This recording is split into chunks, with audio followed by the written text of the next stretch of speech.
Alors, salut à tous et à toutes, bienvenue dans ce nouveau format sur notre chaîne YouTube. Salut David. Jusque-là, vous nous connaissiez à travers nos vidéos, donc surtout de présentation de véhicules, un petit peu de pas à pas. Et on a décidé de vous faire partager un petit peu différemment la chose, d'aller un petit peu plus loin, de prendre le temps de discuter et de vous faire découvrir un petit peu notre univers. C'est pour ça qu'on lance un podcast. On va parler de voitures, de restauration, d'histoires insolites. On vous fera vivre les coulisses de nos projets sans filtre. Donc pour ce premier épisode, on va attaquer fort. On va vous proposer de la rénovation et la découverte de la Formule 3 Pygmée, une voiture mythique française qui a marqué les années 60 et 70 en compétition. Donc entre anecdotes et détails techniques et petites galères, on va partager avec vous ce qu'on apprend au fil de cette aventure. Alors installez-vous confortablement, on va faire chauffer le moteur. C'est parti pour le premier épisode du podcast mécanique. Bip bip! Bip bip.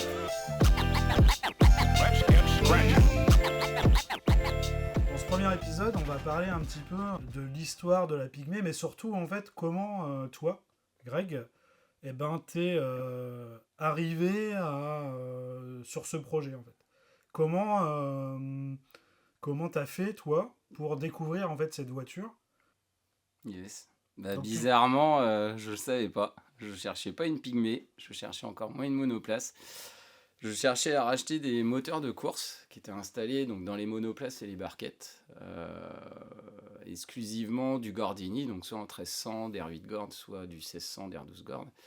Et à côté, racheter des moteurs de Sim Camille. Donc en gros, c'était dépecer les barquettes et les monoplaces qui ne pouvaient plus courir en France, et puis revendre les moteurs pour les collectionneurs. Et au final, en achetant une épave de monoplace avec un moteur Gordini, je me suis retrouvé non pas avec une Formule Renault comme je pensais, mais avec une Pygmée. Je ne savais pas du tout ce qu'était la marque Pygmée.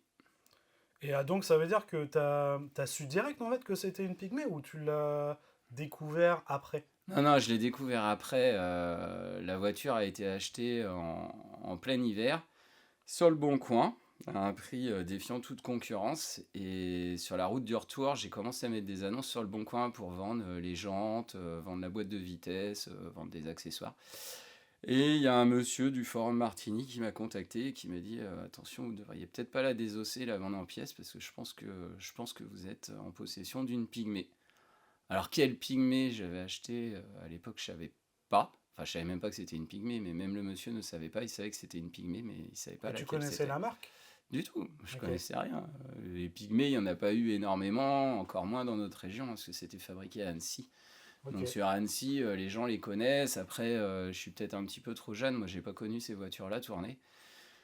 Les anciens qui ont fait de la course automobile, et notamment de la course de côte, connaissent bien la marque Pygmée, puisqu'elles ont beaucoup gagné.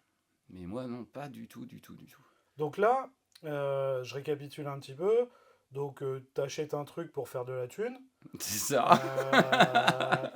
Tu revends, t'essayes de revendre sur internet. Il y a un mec qui te contacte. Est-ce que tu sais qui c'est ce mec-là en fait? C'est quelqu'un qui a un lambda. Quelqu'un de À lambda la qui base, t'a. je crois que c'était le modérateur du forum Martini France. Ok. Après, je sais plus qui c'était.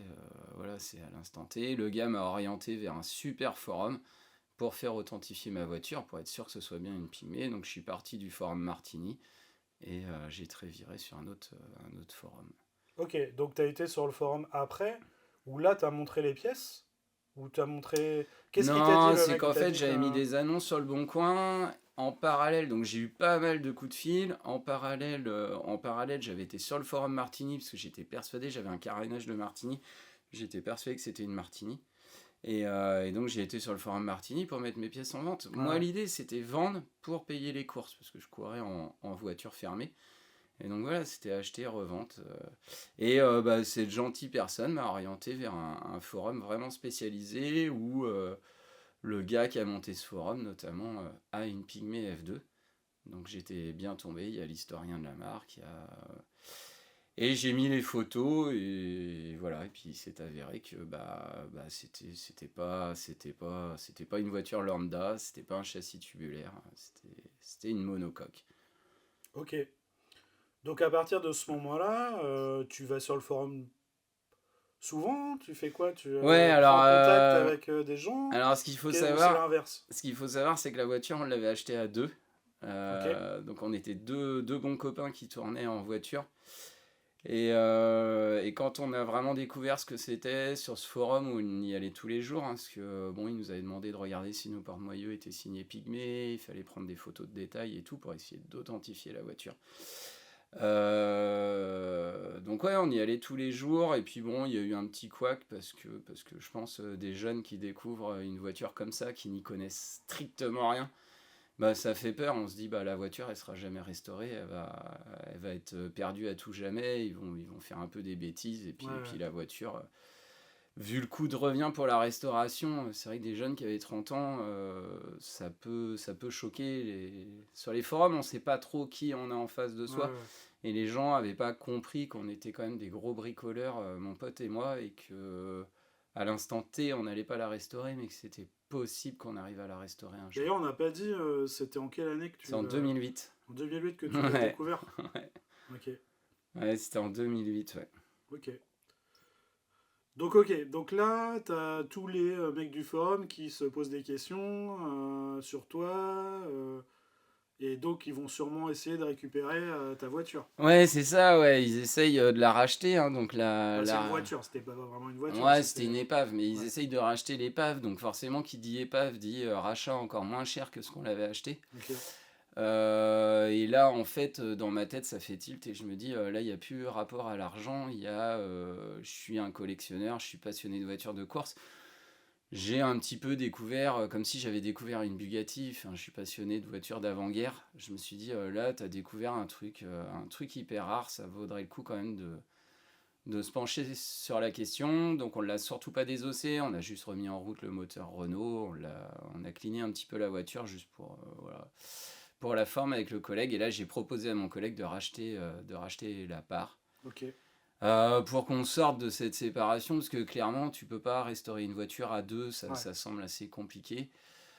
Donc, lui, étant un super pote, il m'a dit, ouais, toi, t'es capable de la restaurer, je te revends mes parts. Et donc, je me suis retrouvé tout seul avec cette voiture.